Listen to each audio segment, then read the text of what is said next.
మళ్ళా ఇప్పుడు కాదు. అందరూ కూర్చోవాలి దయచేసి.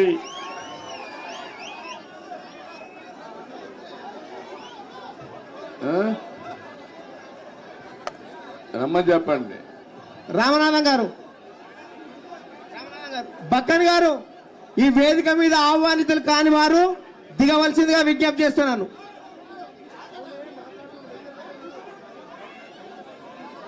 లాస్ట్ అమ్మా అయిపోయినాక మీటింగ్ అయినాక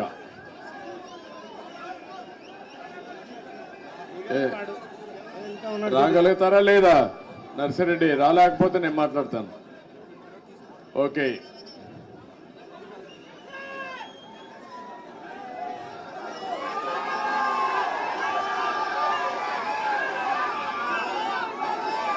ఈరోజు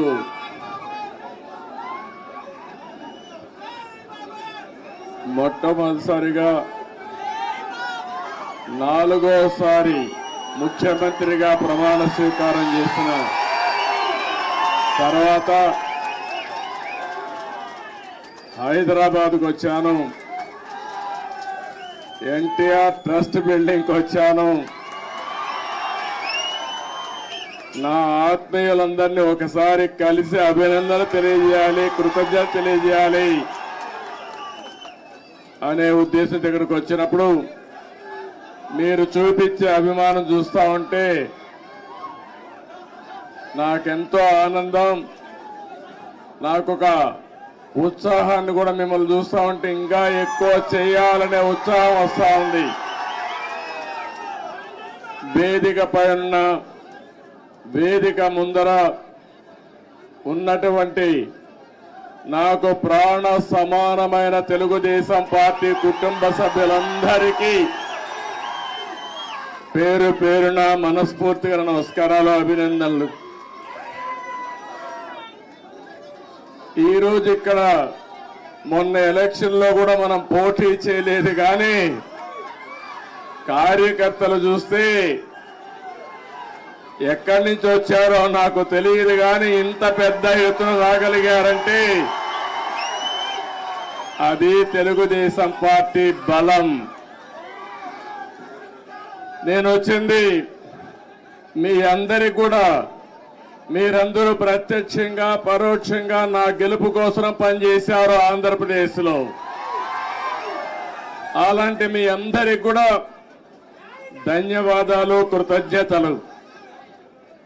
ఒక్క విషయం మనం గుర్తుపెట్టుకోవాలి, మహానాయకుడు యుగ పురుషుడు నందమూరి తారక రామారావు గారు తెలుగుదేశం పార్టీ పెట్టింది ఈ గడ్డపైనే. ఆ రోజు ఆయన ఆలోచించింది ఏదో రాజకీయాల కోసం రాలేదు, లేకుంటే రాజకీయాల్ని అధికారం కోసం వచ్చి ఉపయోగించుకోవని రాలేదు. తెలుగు జాతికి అన్యాయం జరిగింది, నా జాతిని కాపాడుకోవాలని ఏకైక లక్ష్యంతో ఎన్టీ రామారావు గారు వచ్చారు. పార్టీ పెట్టిన విధానం కూడా మీరు చూశారు. ఎమ్మెల్యే క్వార్టర్లో ఆ రోజు ఏ విధంగా అయితే 10 మందిని కలవడానికి వచ్చాడు, వస్తే పెద్ద ఎత్తున ప్రజలు వస్తే అప్పటికప్పుడే తెలుగుదేశం పార్టీని నామకరణం చేసి అనౌన్స్ చేశారు. ఈ రోజు కూడా నేను చూస్తున్నా మిమ్మల్ని చూస్తా ఉంటే మళ్ళీ తెలంగాణ గడ్డ పైన తెలుగుదేశం పార్టీకి పూర్వ వైభవం వస్తుంది. అది స్పష్టంగా కనపడుస్తా ఉంది మీ ఉత్సాహం చూస్తా ఉంటే. ఒక్క విషయం మనందరం కూడా గుర్తుపెట్టుకోవాలి, ఈరోజు 2 రాష్ట్రాలు విభజన జరిగినప్పుడు కూడా నేను ఒకటే ఆలోచించాను, నాకు ఇటు తెలంగాణ అటు ఆంధ్రప్రదేశ్ 2 కళ్ళు లాంటివి. అందుకే ఆ రోజు ఒకే మాట చెప్పాను, నేను ఏ పక్క కూడా సైడ్స్ తీసుకోకుండా 2 ప్రాంతాల ప్రయోజనాల లక్ష్యంగా పనిచేసిన ఏకైక పార్టీ తెలుగుదేశం పార్టీ. తెలుగు జాతి ఐకమత్యంగా ఉండాలని ఆ రోజు ఆలోచించా, ఈ రోజు ఆలోచిస్తున్నా. నా చివరి రక్తపు బొట్టున్నంత వరకు అది ఆలోచిస్తాను. ఇంకో పక్కన మీరు ఒక విషయం గుర్తుపెట్టుకోవాలి. తెలుగు జాతికి ఒక గౌరవం తెచ్చిన వ్యక్తి ఎన్టీ రామారావు గారు. అంత మునుపు తెలుగు వాళ్ళందరినీ మదరాసి అని పిలుస్తా ఉంటే, కాదు తెలుగు జాతి ఒకటి ఉందని ప్రపంచానికి చాటి చెప్పిన ఏకైక నాయకుడు నందమూరి తారక రామారావు గారు. తెలుగు వారికి ఆత్మ గౌరవాన్ని తెచ్చిన నాయకుడు ఎన్టీ రామారావు. అనేక సమస్యలు తీసుకొచ్చాడు, ఒకటి రెండు కాదు. ఒకప్పుడు తెలంగాణలో అయితే కరణం మున్సబులు పటేల్ పట్వారి విధానం భయంకరంగా ఉంటే రద్దు చేసిన తర్వాత ఈ ప్రాంత ప్రజానీకం మాకు స్వాతంత్రం వచ్చిందని పండగ చేసుకున్న సందర్భం అది. ఈరోజు తెలుగు రాష్ట్రాల్లో బ్రహ్మాండంగా వెనుకబడిన వర్గాల ముందుకు వచ్చారంటే అది ఎన్టీ రామారావు గారు చూపించిన చొరవ, ఆయన తీసుకున్న చర్యలేనని చెప్పి నేను మీకు తెలియజేస్తున్నా. అనేక పరిపాలనా సంస్కరణలు తీసుకొచ్చారు. మొట్టమొదటిసారిగా దేశంలోనే సంక్షేమానికి నాంది పలికిన ఏకైక నాయకుడు నందమూరి తారక రామారావు గారు అని చెప్పి కూడా నేను మీకు తెలియజేస్తున్నా.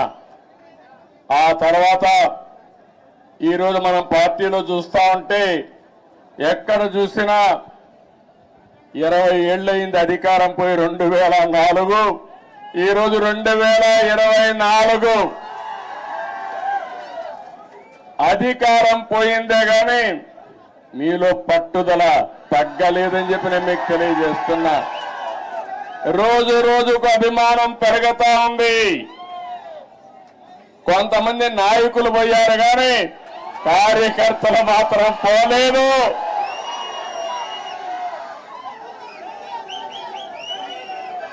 తెలుగు జాతి ఉన్నంత వరకు తెలుగుదేశం పార్టీ జెండా రెపరెపలాడుతుంది. ఇది ఎవ్వరు కూడా తుడిచి పెట్టలేరు.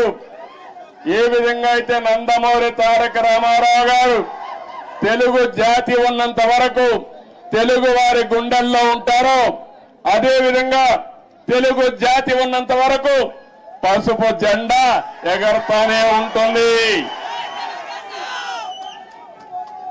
అయితే ఈ సందర్భంగా మనం కొన్ని విషయాలు కూడా మాట్లాడుకోవాల్సిన అవసరం ఉంది.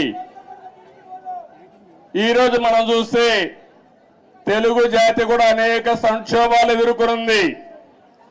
నేను కూడా తెలుగుదేశం పార్టీ నాయకులు కార్యకర్తలు కూడా అనేక సంక్షోభాలు ఎదుర్కొన్నాం.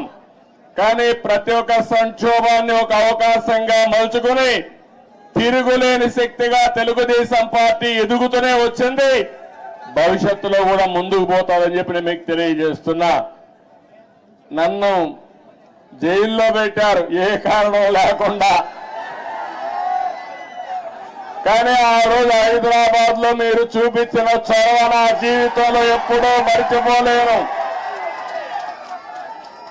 ఇప్పుడు సెంటర్ లో గాని అదే మాదిరిగా గచ్చిబౌలిలో మీటింగ్ పెడితే రెచ్చిపోయిన ఉత్సాహంతో నాయకులు లేకపోయినా మేమే నాయకులని చెప్పి లక్షల మంది వచ్చారంటే అది నా జీవితంలో ఎప్పుడూ జైల్లో ఉండి చూసి నేను చేసిన పనికి, నేను చేసిన అభివృద్ధి గుర్తుపెట్టుకుని నాకు సంఘీభావాన్ని తెలియజేశారంటే ఆ రోజే నేను అనుకున్నా నా జన్మ చరితార్థకమని.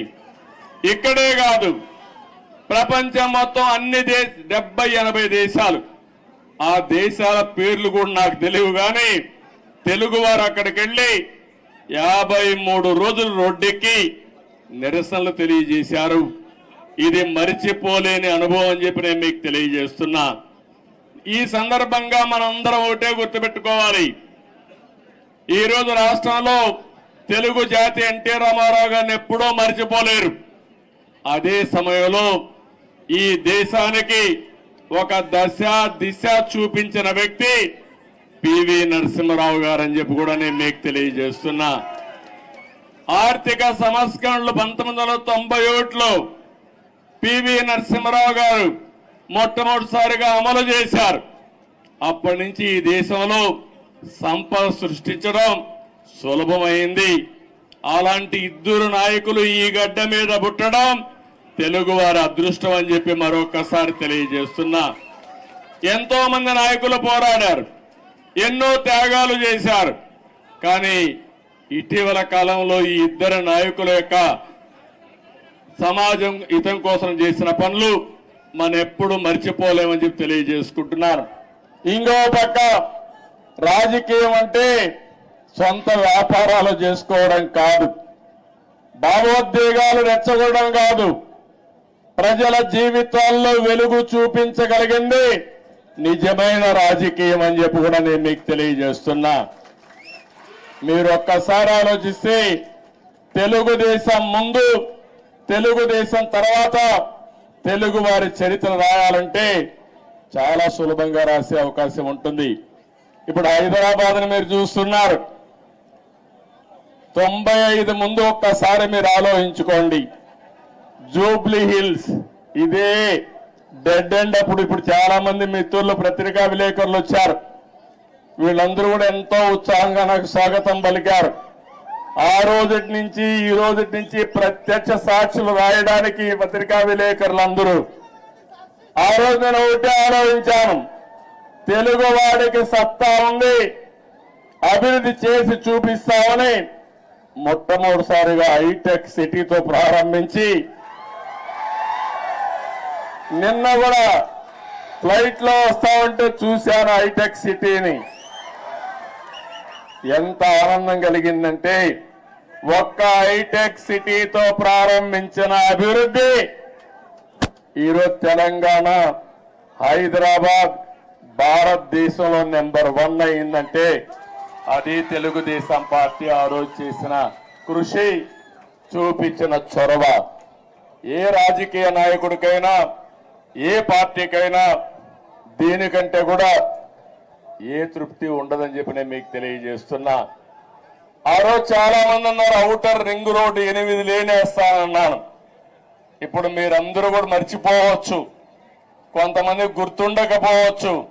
కానీ నా మనస్సాక్షిగా ఆలోచించినప్పుడు నేను చేసిన పని నా మనసుకు ఆహ్లాదం ఇస్తుంది, ఆనందాన్ని ఇస్తుంది, తృప్తిని ఇస్తుంది అని చెప్పి కూడా నేను మీకు తెలియజేస్తున్నా. ఒక ఎయిర్పోర్ట్ కానీ ఇవన్నీ కూడా ఆ రోజు దూరదృష్టితో ఆలోచించి మనం చేశాం. నాలెడ్జ్ ఎకానమీకి నాంది పలికాం. చాలా మంది నాలెడ్జ్ ఎకానమీ అంటే ఎక్కడన్నారు, దానికి చిరునామాగా హైదరాబాద్ తయారు చేసిన ఘనత, ప్రారంభించిన ఘనత తెలుగుదేశం పార్టీది.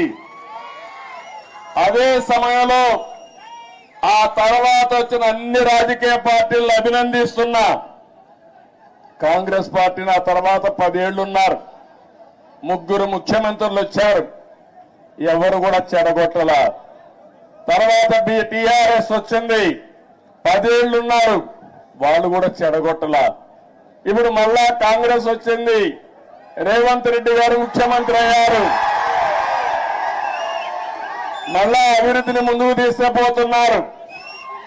అందుకే నేను నిన్న కూడా నేను ముఖ్యమంత్రి అవుతానే నేనే లెటర్ రాశాను రేవంత్ రెడ్డి గారికి, గౌరవ ముఖ్యమంత్రి గారికి.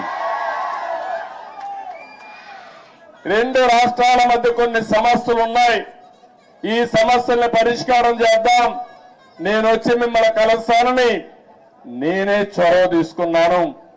దానికి తెలంగాణ ముఖ్యమంత్రి సానుకూలంగా స్పందించారు. అందుకు ఈ సభ ద్వారా కూడా మనస్ఫూర్తిగా ధన్యవాదాలు తెలియజేస్తున్నాను. తెలుగు జాతి ఒకటి, అన్నదమ్ములు విడిపోతాం, విడిపోతే చిన్న చిన్న సమస్యలు వస్తాయి, భావోద్వేగాలు ఉంటాయి. కానీ అది శాశ్వతంగా ఉండకూడదు. ఎప్పుడైనా అన్నదమ్ములు విడిపోయినా బయట వాళ్ళు మన మీదకి వస్తే మన ఇద్దరం ఒకటేనని చెప్పి నిరూపిస్తామనా కాదా అని మిమ్మల్ని అడుగుతున్నా.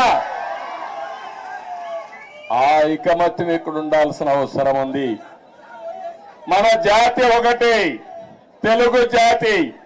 మనం మాట్లాడే భాష ఒకటి, తెలుగు భాష.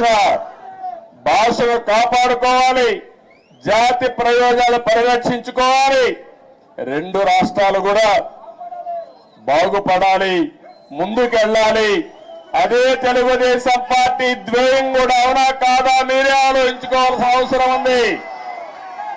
ఇంకొక పక్కన మీరు ఒకసారి చూస్తే రెండు రాష్ట్రాలు విడిపోయిన తర్వాత, అన్నాదమ్ములు విడిపోయిన తర్వాత ఎవరి కుంపటి వాళ్ళదే. కష్టపడితే సుఖపడతారు, ఎక్కువ సంపాదించుకుంటే ఆనందంగా ఉంటారు. అయితే అదే సమయంలో ఏదైనా కలిసి పనిచేస్తే ఒక న్యూ ఎనర్జీ కూడా వస్తుంది. ఇద్దరు ఐకమత్యంగా ఉంటే ఐకమత్యం చాలా బలాన్ని ఇస్తుంది. ఒకప్పుడు 42 మంది ఎంపీలు ఉండేవాళ్ళు ఆంధ్ర రాష్ట్రంలో. దగ్గర ఒక 18 మందో 16 మందో రాజ్యసభ మెంబర్లు ఉండేవారు. ఇప్పుడు రెండు రాష్ట్రాలు విడిపోయిన తర్వాత తగ్గిపోయినాయి. కానీ ఏ సమస్య వచ్చినా నేను ఒకటే చెప్తున్నాను, నాకు ఆంధ్రప్రదేశ్ అని తెలంగాణ కాకుండా రెండు రాష్ట్రాల ప్రయోజనాలు, తెలుగు జాతి ప్రయోజనాలు కాపాడడానికి ముందరుంటాను. కొంతమంది ఆలోచిస్తున్నారు గొడవలు పెట్టుకుంటే సమస్యల పరిష్కారం అవుతాయని. గొడవలు పెట్టుకుంటే నీళ్లు రావు, సమస్యల పరిష్కారం కావు, అభివృద్ధి జరగదు. దానివల్ల లాభం కంటే ఎక్కువ నష్టం వస్తుంది.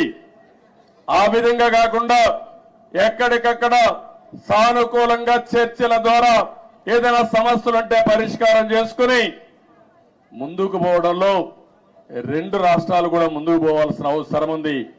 ఇంకొక విషయం కూడా మనం గుర్తుపెట్టుకోవాలి, రెండు రాష్ట్రాల్లో మనోభావాలు ఉన్నాయి. ఒకప్పుడు సమైక్య ఆంధ్రప్రదేశ్ లో కూడా తెలంగాణలో ఒక మనోభావాలు ఉండేటివి, రాయలసీమలో ఇంకొక విధంగా ఆలోచించేవాళ్ళు, ఉత్తరాంధ్ర ప్రజానీకం ఒక విధంగా ఆలోచించేవాళ్ళు. దానికి కారణం ఎక్కడికక్కడ సమస్యలు, అక్కడుండే ప్రత్యేకమైన పరిస్థితులు ఉంటాయి. కానీ ఈ రోజు కూడా సమస్యలు ఉంటాయి, మనోభావాలు ఉంటాయి. అందరి మనోభావాలు గౌరవిస్తూనే ఎక్కడికక్కడ ఐకమత్యంగా పోయి ఇచ్చిపుచ్చుకునే ధోరణిలో సమస్యలు పరిష్కారం చేసుకోగలిగితే దానికంటే ఇంకొకటి ఉండదని చెప్పి కూడా నేను మీకు తెలియజేస్తున్నా. ఇంకొక విషయం కూడా ఇక్కడ కూడా మీరు చూస్తున్నారు, ఈరోజు ఇక్కడ కాంగ్రెస్ ప్రభుత్వం ఉంది, ఆంధ్రప్రదేశ్ లో ఎన్డీఏ ప్రభుత్వం ఉంది. రెండు ప్రభుత్వాలు ఇవి. అలాంటప్పుడు ఒకరికో ఒక ఆలోచనలు ఉంటాయి, సిద్ధాంతపరంగా కొన్ని ఆలోచనలు ఉంటాయి. కానీ ఏ ఉన్నా తెలుగు జాతి ప్రయోజనాలు వచ్చినప్పుడు మాత్రం అందరం కలిసి పనిచేసుకోవాల్సిన అవసరం ఉందని చెప్పి కూడా నేను మీకు తెలియజేస్తున్నా. ఆ దిశగానే నిన్న చర్చలు జరిగాయి. ఆ చర్చలు చాలా వరకు ముందుకు తీసుకుపోతాయని కూడా నేను ఆశిస్తున్నా. కొంతమంది ఆలోచిస్తున్నారు, ఆ ఆలోచనలు మంచివి కాదు. నేను ఒకటే చెప్తున్నా, ఆ రోజు కూడా ఇన్ని జరిగితే చాలా మంది చాలా విషయాలు మాట్లాడితే నేను చేసిన అభివృద్ధిని కూడా కొంతమంది వక్రీకరించి మాట్లాడారు. కొంతమంది అన్నారు నువ్వు మొత్తం హైదరాబాద్ నే అభివృద్ధి చేశావు కాబట్టి రాష్ట్రం విడిపోయిందని కూడా శాపనార్థాలు పెట్టిన వాళ్ళు కొంతమంది ఉన్నారు నా మీద. నేను ఒకటే ఆ రోజు చెప్పాను, ఆ రోజు కానీ ఈ రోజు కానీ ముందు ఒక ప్రాంతం అభివృద్ధి కావాలి, అది రాజధానితో ప్రారంభమవుతుంది, అది చివరికి మారుమూల ప్రాంతాలకు కూడా స్ప్రెడ్ అవుతుందని చెప్పి ఆ రోజు చెప్పా. ఆ విషయం చాలా మంది మర్చిపోయి అనేక విధాలుగా మాట్లాడే పరిస్థితికి వచ్చారు. ఈ రోజు ఒక్క ఉదాహరణ చెబుతున్నాను మీ అందరికీ. తెలంగాణ ఆంధ్రప్రదేశ్ రాష్ట్రాలు రెండు రాష్ట్రాలుగా విడిపోయాం. విడిపోయిన తర్వాత 10 సంవత్సరాల సుదీర్ఘ పరిపాలన రెండు రాష్ట్రాల్లో జరిగింది. అనేక రాజకీయ మార్పులు చేర్పులు కూడా వచ్చాయి. మీరు చూస్తే నేను ముఖ్యమంత్రి అయినప్పుడు మొట్టమొదటిసారిగా 2014లో రాష్ట్రం విడిపోయినప్పుడు తెలంగాణ ఆంధ్రప్రదేశ్ తలసరి ఆదాయం 35% వ్యత్యాసం. అంటే తెలంగాణ 35% తలసరి ఆదాయం ఎక్కువ ఉంది. దానికి కారణం హైదరాబాద్ నగరం. అయితే నేను బాగా కష్టపడి 2019 నుంచి 24 వరకు కష్టపడితే 14 నుంచి 19 వరకు కష్టపడితే ఆ వ్యత్యాసాన్ని 27.5%కి తగ్గించాను. అంటే 35 నుంచి 27.5 అంటే 7.5%కి తగ్గింది. మళ్ళా ఒక ప్రభుత్వం వచ్చింది, విధ్వంస ప్రభుత్వం వచ్చింది. 5 ఏళ్లు ఇష్టానుసారంగా చేశారు. ఈ రోజు ఎంతవరకు పోయిందంటే 44% పెరిగిపోయింది. అంటే మీరందరూ గుర్తుపెట్టుకోవాలి, కుండ వాళ్ళందరూ కూడా, విభజన వల్ల జరిగిన నష్టం కంటే పాలన వల్ల 5 సంవత్సరాలు అక్కడ నష్టం జరిగే పరిస్థితి వచ్చింది. అదే ఈసారి రాకపోయింటే తెలంగాణకు ఆంధ్ర రాష్ట్రానికి 100% వ్యత్యాసం వచ్చేసేది. కానీ ఒకటే నేను కోరుకుంటున్నా, తెలంగాణ ఒక స్థాయికి వచ్చింది. దేశంలోనే మీరు ఒక్కసారి ఆలోచిస్తే హైయెస్ట్ పర్ క్యాపిటల్ ఇన్కమ్ ఉండే రాష్ట్రం తెలంగాణ రాష్ట్రం. పెద్ద రాష్ట్రాల్లో 3,08,732 రూపాయలు తలసరి ఆదాయం గుజరాత్ కంటే ఎక్కువైంది, మహారాష్ట్ర కంటే ఎక్కువైంది, కర్ణాటక కంటే ఎక్కువయ్యే పరిస్థితి వచ్చింది. ఇప్పుడు ఆంధ్రప్రదేశ్ చూస్తే 2,19,518. ఏదైతే ఈరోజు నేను ఒకటే ఆశిస్తున్నాను, తెలంగాణ ఒక మంచి బేస్ వచ్చింది. దీన్ని నెక్స్ట్ లెవెల్కు తీసుకుపోవడానికి ఇక్కడ పాలకులకు అవకాశం ఉంది. ఆంధ్రప్రదేశ్ ఇబ్బందుల్లో ఉంది. కానీ నేను ఒకటే చెప్పాను, ఇబ్బందులు అధిగమించి మళ్ళీ ఆంధ్రప్రదేశ్ ను కూడా గట్టెక్కించే బాధ్యత, అభివృద్ధి చేసే బాధ్యత నేను తీసుకుంటానని చెప్పి కూడా నేను మీకు తెలియజేస్తున్నా. నా ఆలోచన ఒకటే, ఒక్క విషయం మీరందరూ గుర్తుపెట్టుకోవాలి. నేను పదే చెప్తున్నాను, కొంతమందికి నమ్మకాలు ఉండవు. నేను ఎప్పుడో తయారు చేశాను విజన్ 2020 అని. కొంతమంది అన్నారు ఇది ఎక్కడ విజన్, ఇది 420 అని కూడా మాట్లాడారు. కొంతమంది నేను సెల్ ఫోన్స్ గురించి మాట్లాడితే సెల్ ఫోన్ తిండి పెడుతుందని కూడా మాట్లాడారు. ఇక్కడే నేను హైదరాబాద్ లో ఖైరతాబాద్ రోడ్లన్నీ వెడల్పు చేశాం. వెడల్పు చేస్తే చేయకూడదని అడ్డం పడ్డారు. ప్రజలు ఒప్పుకున్నా, నాయకులు ఒప్పుకోలేదు ఆ రోజుల్లో. కానీ అవన్నీ నేను పట్టించుకోలేదు, ముందుకెళ్ళాం. ఈ రోజు మళ్ళా మీ అందరికీ ఒకటే చెప్తున్నాను, 2047కి భారతదేశం ప్రపంచంలోనే నెంబర్ 1 గా గాని ఉంటుంది. వికసిత్ భారత్. నరేంద్ర మోడీ గారు మాట్లాడుతున్నారు.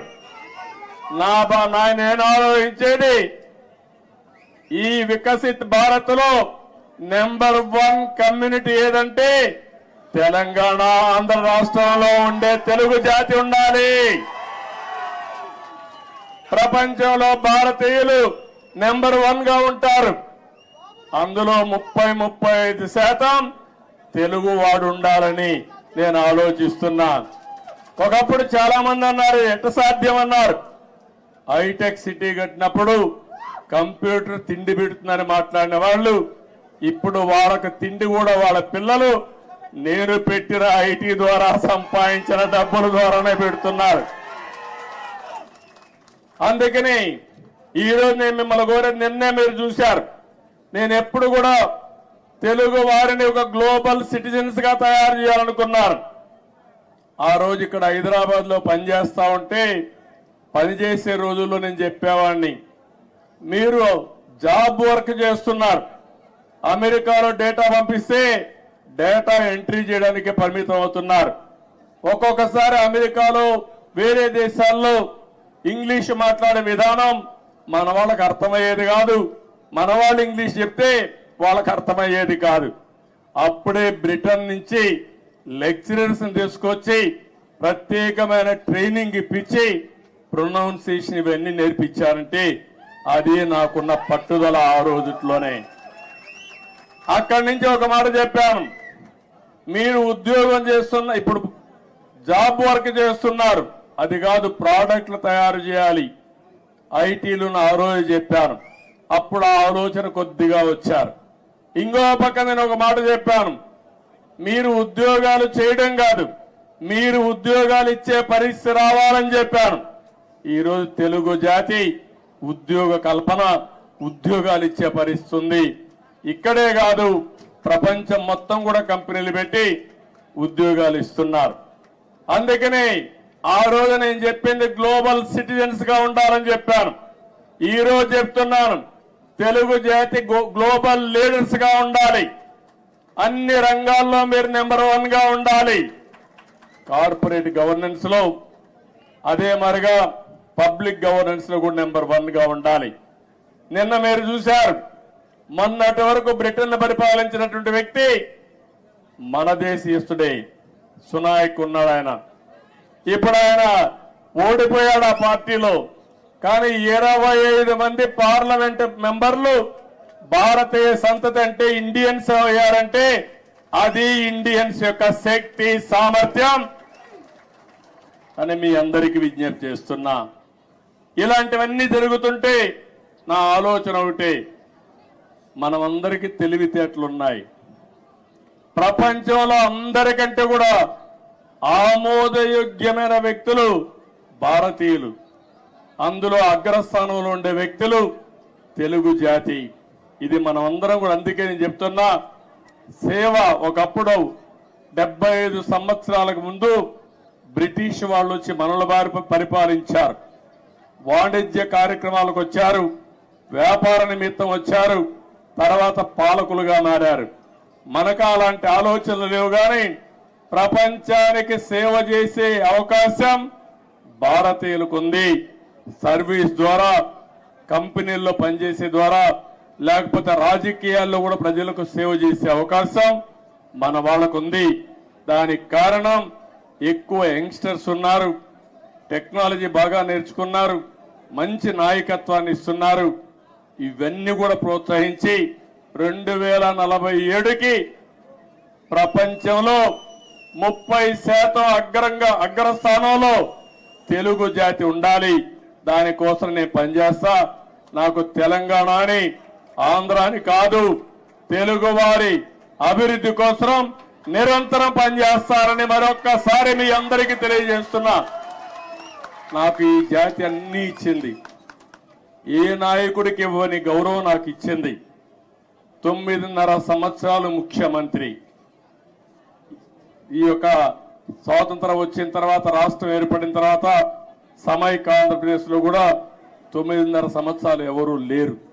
10 సంవత్సరాల అపోజిషన్ లీడర్ని. నా రికార్డు ఇంకెవరూ బ్రేక్ చేయడానికి కూడా అవకాశం లేదు. ఇది 2 రాష్ట్రాలుగా విడిపోయింది కాబట్టి. అలాంటప్పుడు ఒకటే నేను ఆలోచిస్తున్నా, మళ్ళీ నాకు పునర్జన్మ అంటూ ఉంటే తెలుగు గడ్డపైనే పుట్టాలని భగవంతుని మనస్ఫూర్తిగా కోరుకుంటున్నా. అందుకని నిన్ననే మనం ప్రారంభించాం. ఆ ప్రారంభం రాబోయే రోజుల్లో అధికార కమిటీలు వేసుకున్నాం. అదే మరి 2 రాష్ట్రాల సమస్యల్ని సామరస్యంగా చర్చల ద్వారా పరిష్కారం చేయాలని ముందుకెళ్ళాం. ఇంకా రాబోయే రోజుల్లో అవన్నీ ఒక దారికి తీసుకుపోయి రాజకీయాలు ఎన్నైనా ఉండొచ్చు, కానీ ఆ రాజకీయాలు జాతి ప్రయోజనాలే ముఖ్యంగా మనం పనిచేస్తే ఏ సమస్య ఉండదని చెప్పి కూడా నేను మీకు తెలియజేస్తున్నా. ఈరోజు మీరు ఒక్కసారి చూస్తే నేను తిరగని ప్రాంతం లేదు తెలుగు నేల పైన. ఆదిలాబాద్ మొదలుకొని శ్రీకాకుళం వరకు తెలియని గ్రామం లేదు, తెలియని ప్రజానీకం లేదు. అలాంటి ప్రజలందరినీ చూశాను. ఇప్పుడు కూడా అదే అనిపిస్తుంది నాకు. ఇక్కడికి వచ్చినప్పుడు మీ యొక్క ఎనర్జీ చూసిన తర్వాత, మీ ఉత్సాహం చూసిన తర్వాత దీనికంటే ఏ నాయకుడైనా ఏమైనా కోరుకుంటామని అడుగుతున్నా.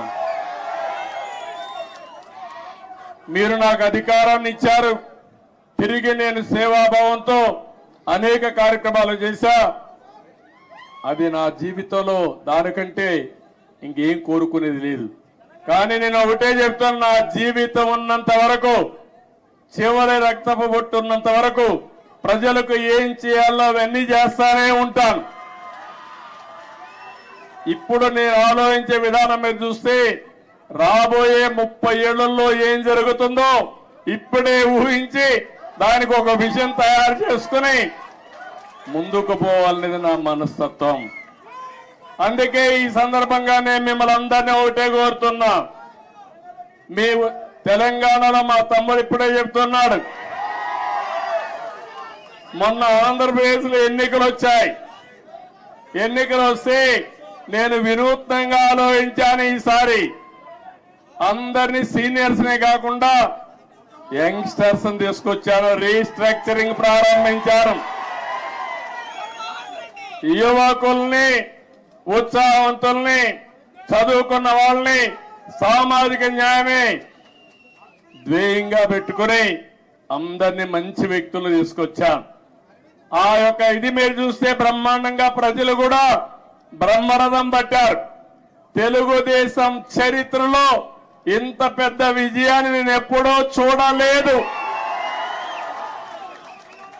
82, 84 ఆగస్టు క్రైసిస్ తర్వాత 85, తర్వాత 94, 99 ఎప్పుడూ చూడలేదు. ఒక సునామీ వచ్చింది.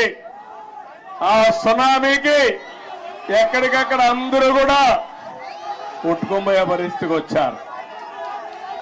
అది చూసిన తర్వాత మా తమ్ముడు అంటున్నాడు, అంటే ప్రజాస్వామ్యంలో మీరు ఒక్క విషయం గుర్తుపెట్టుకోవాలి, రాజులు లేరు, నియంతలు లేరు. ఎవరైనా విర్ర వీగితే ఎక్కడికి పంపించాలో మీరే పంపిస్తారు. అందుకే నేను ఇప్పుడు కూడా చెప్తున్నా మా మంత్రులకి అందరికీ, అక్కడ విర్ర వేగొద్దండి, భూమి మీద నడవండి, ఆకాశం నడవద్దండి. ప్రజలకు మనం సేవ చేయాలి కానీ మనము ప్రజలకు సేవకులు కానీ పెత్తందారులు కాదు. ఆ విషయం గుర్తుపెట్టుకోమని అందరికీ ఎప్పటికప్పుడు హితబోధ చేస్తున్నా. అందుకే ఒక మాట అన్నాను నేను, CBN 95 2024 కాదు, CBN 95లో ఏ విధంగా పనిచేశాడో అదే విధంగా పనిచేస్తానని నిన్నే చెప్పాను. ఆ రోజుట్లో మీరు నాతో తిరిగిన వాళ్ళు ఇక్కడ ఈ గడ్డ మీద చూసుంటారు. 90 రోజులు తిరిగారు హైదరాబాద్ లో. ఆకస్మిక తనిఖీలు, తెల్లవారుజామున లేచి అందరి తలుపు తట్టి నిద్ర లేపి సమస్యలు తెలుసుకుంటూ పరిష్కారం చేసిన రోజులు అవన్నీ. అలాంటివి చాలా చేశాం. ఆ రోజు చేసిన కార్యక్రమాలు మీరు చూస్తే శ్రమదానం, అదే మరి జన్మభూమి, అదే మారిగా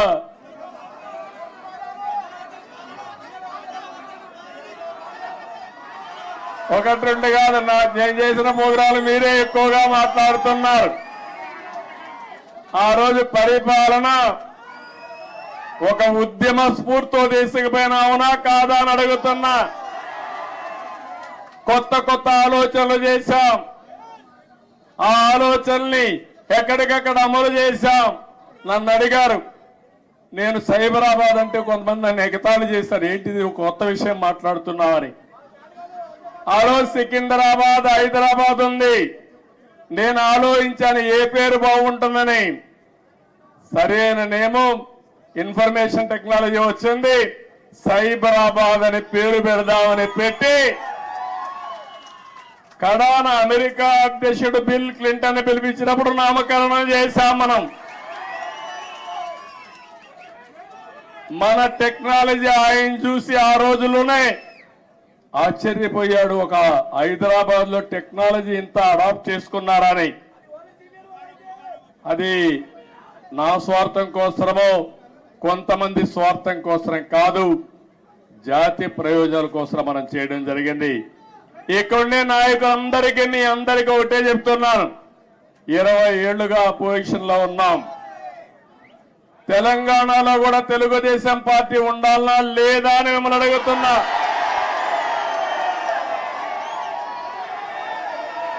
తెలుగు వారి ప్రయోజనాల కోసం తెలుగుదేశం పార్టీ ఉండాలనా లేదా అని మిమ్మల్ని అడుగుతున్నా.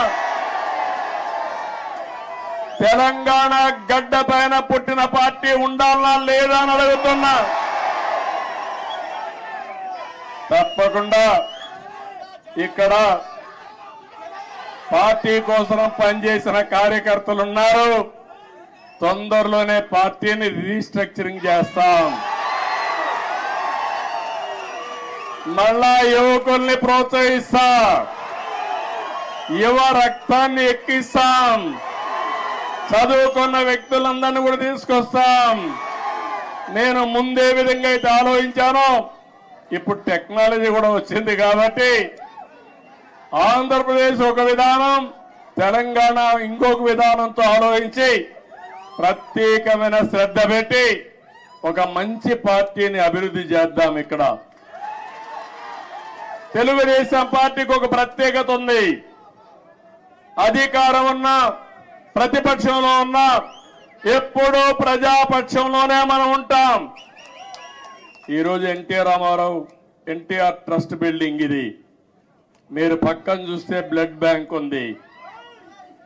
భువనేశ్వరి గారి నాయకత్వంలో స్కూల్స్ పెట్టాం. ఆ రోజు నేను పెట్టిన తర్వాత, నేను రాజకీయాల్లో యాక్టివ్ అయిన తర్వాత ఆ మేనేజ్మెంట్ ని ఆవిడ చూస్తా ఉంది. ఇంకో పక్క బసవతారకం క్యాన్సర్ హాస్పిటల్ ఈ రోడ్లోనే ఉంది. అది మన నాయకుడి కళ. ఆ రోజు ఆయన ఆలోచించాడు, ఎవరైతే మా అత్తగారు క్యాన్సర్ తో చనిపోతే ఇంకొకరి మారిగా చనిపోకూడదని ఆలోచించి క్యాన్సర్ హాస్పిటల్ ప్రారంభించాడు. చేయాలని ఆలోచన వచ్చింది. తర్వాత నేను ముఖ్యమంత్రి అయిన తర్వాత దాన్ని అభివృద్ధి చేశాను. ఇప్పుడు బాలకృష్ణ గారి ఆధ్వర్యంలో బసవతారకం క్యాన్సర్ హాస్పిటల్ ఈ ప్రాంతంలో ఎనలేని సేవలు అందిస్తున్నారు. ఒక ఇన్స్టిట్యూషన్ పెడితే ఎప్పుడు కూడా మీరు ఒక్కసారి గుర్తుపెట్టుకోండి, తెలుగుదేశం పార్టీ ఒకే ఆలోచన. ఆ ఆలోచన ఏ విధంగానైనా సరే ప్రజలకు సేవ చేయాలన్న ఆలోచన తప్ప పెత్తనం చేయాలని కాదనే విషయం మరొక్కసారి మీ అందరికీ గుర్తు చేస్తున్నా. అది ట్రస్ట్ కావచ్చు, రాజకీయ పార్టీ కావచ్చు, ఇవన్నీ కూడా ఆలోచిస్తాం. నేను కూడా పార్టీని రీస్ట్రక్చరింగ్ చేస్తాం, యువకుల్ని ప్రోత్సహిస్తా, ఉత్సాహవంతుల్ని గౌరవిస్తా. మళ్ళీ ఇప్పుడు నేను వేసే ఫౌండేషన్ ఒక 30-40 సంవత్సరాల వరకు పనిచేసే సమర్థమైన నాయకత్వాన్ని తయారు చేసుకుందాం, పార్టీని ముందుకు తీసుకుపోదాం. ఈ సందర్భంలో మీరు చూశారు, ఆంధ్రప్రదేశ్ రాష్ట్రంలో కూడా నేను ఎన్ని ఇబ్బందులున్నా పవన్ కళ్యాణ్ గారు కూడా ముందుకొచ్చి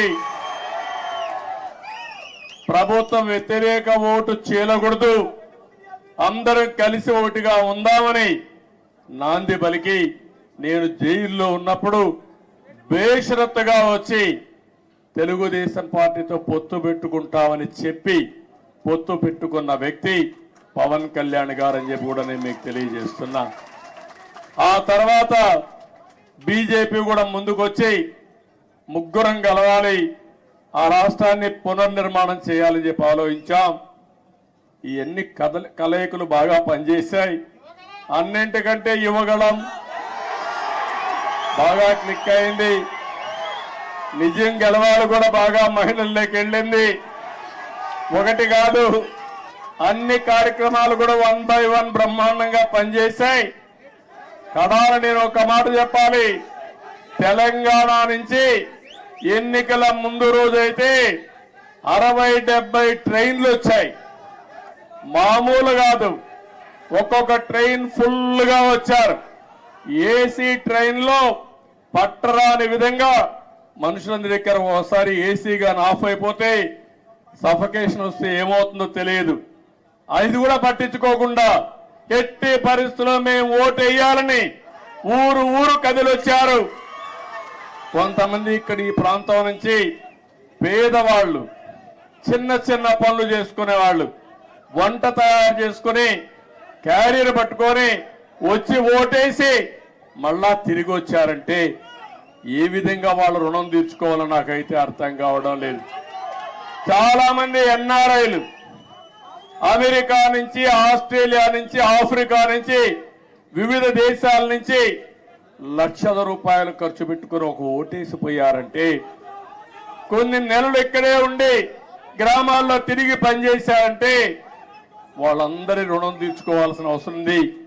అందరి కలయిక, అందరూ కలిసి పనిచేయడమే. మొన్న రాష్ట్ర ఎన్నికల్లో ఒక సునామీ వచ్చింది. ఈ సునామీ మా తమ్ముళ్ళు చెప్పినట్టు సైకోనే కాదు, అక్కడ భూతం ఉంది. నేను ఎవరిని రమ్మని అడిగితే వాళ్ళు అంటున్నారు, మీరు బాగానే ఉంది, మీ మీద మాకు నమ్మకం ఉంది, మీకు ట్రాక్ రికార్డు ఉంది, కానీ మీ రాష్ట్రంలో ఒక భూతం ఉంది. ఒకవేళ వస్తే మళ్ళీ మీ ప్రజలు ఎప్పుడైనా ఆలోచిస్తే మళ్ళా ఆ భూతం ముందుకు వస్తే మేమే పోతామని అడిగే పరిస్థితికి వస్తున్నారు. నేను చెప్పాను, ఆ భూతాన్ని పూర్తిగా భూస్థాపితం చేసే బాధ్యత తీసుకుంటాం. రాష్ట్ర ప్రయోజనాలే ధ్యేయంగా పనిచేస్తాం. ఆ రాష్ట్రంలో మీరు చూస్తే రాజకీయాల్లో అర్హత లేని వ్యక్తులు రాజకీయాల్లోకి వస్తే ఏం జరుగుతుందో దానికి నిదర్శనం మొన్న 5 సంవత్సరాలు. ఇప్పుడు నేను నిరూపించాల్సింది రాజకీయాల్లో ఎలాంటి వ్యక్తులు మంచి వాళ్ళు ఉంటే ఏం జరుగుతుందో అది నిరూపించే సమయం వచ్చిందని చెప్పి కూడా నేను మీకు తెలియజేస్తున్నా. ఎక్స్పెక్టేషన్స్ ఎక్కువగా ఉన్నాయి. ఆకాశంలో చాలా మంది ఈ రోజే అయిపోవాలని కూడా ఆలోచిస్తున్నారు. కానీ అక్కడ ఖజానా చూస్తే ఖాళీ అయిపోయింది. పనిచేసే వ్యక్తులు కూడా లేరు. అన్ని సమస్యల సుడిగుండంలో ఉన్నాం. పర్వాలేదు, భగవంతుడు ఎప్పుడు నాకు ఒక ధైర్యాన్ని ఇస్తాడు. ఎప్పుడు కూడా సంక్షోభంలో అవకాశాలు వెతుక్కోవడం నా నైజం. తప్పకుండా మళ్ళా అలాంటి అవకాశాలు ఎదుర్కొని ఎక్కడికక్కడ ముందుకు పోతాం. 95లో అదే జరిగింది. హైదరాబాద్ లో కూడా ఆ రోజు జీతాలు ఇవ్వలేకపోయా. 2004 కంత బెస్ట్ ఎకానమీగా తయారు చేశాం. కష్టాలు తెలిసిన పార్టీ తెలుగుదేశం పార్టీ, ప్రజల ఇబ్బందులు తెలిసిన పార్టీ తెలుగుదేశం పార్టీ. ఇవన్నీ చేస్తామని చెప్పి తెలియజేసుకుంటూ మరొకసారి మీ అందరినీ మనస్ఫూర్తిగా అభినందిస్తున్న ఇక్కడ మీడియా కూడా ఉన్నారు. మాకు సీట్లు లేకపోయినా, ఎన్నికల్లో పోటీ చేయకపోయినా, ఎప్పుడొచ్చినా మా పార్టీ విషయాలు కానీ నన్ను కానీ బాగా ప్రొజెక్ట్ చేసిన మీడియాకు కూడా మనస్ఫూర్తిగా ధన్యవాదాలు. ఇక్కడ కూడా కొన్ని ఉంటాయి, మీడియాలో కూడా బాధ లేదు. ఏది వాస్తవం అవి చెప్తే సరిపోతుంది. కొంతమంది కావాలని ఇప్పుడు కూడా వక్రీకరించి చేస్తూనే ఉన్నారు. ఏం బాధ లేదు. నేను కూడా ఎంతమంది వక్రీకరించి మాట్లాడినా ప్రజలకు మిమ్మల్ని అందరినీ కూడా స్ట్రైటన్ చేసి మేము జవాబుదారీతనమే కాదు, మీడియా కూడా జవాబుదారీతనం తీసుకుడిగా చేయాల్సిన బాధ్యత ఈ ప్రజాస్వామ్యంలో ఉంది. అది కూడా చేద్దామని చెప్పి తెలియజేసుకుంటూ మరొక్కసారి మీ అందరూ ఒక్కొక్కరే కలవాలనుకుంటారు కానీ సమయం లేదు, ఏమనుకోవద్దండి. సమస్యలు కోకొల్లలున్నాయి. ఆ సమస్యలన్నీ పరిష్కారం చేయాల్సిన బాధ్యత నాకుంది. తొందరలో మళ్ళీ వస్తా, పార్టీ ఆఫీసులు టైం ఇస్తా, అందరితో కలుస్తా.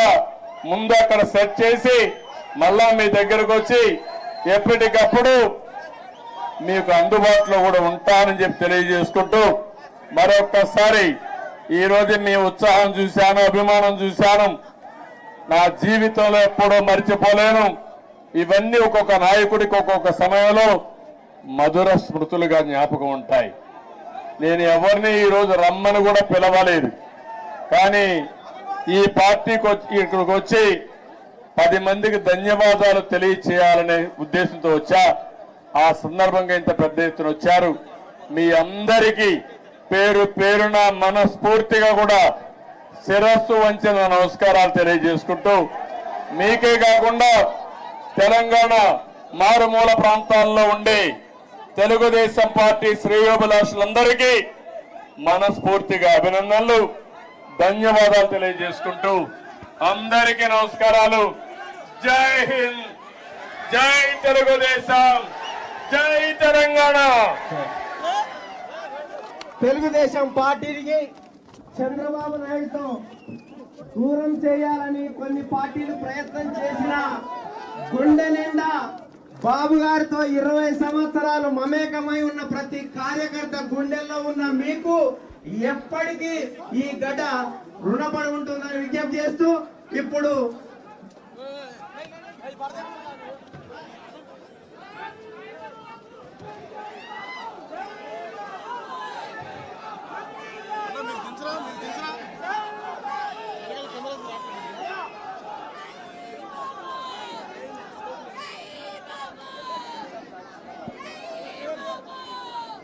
కొద్దిగా లైన్ క్లియర్ చేయండి. అక్కడ ఉన్నటువంటి గజమాల వారికి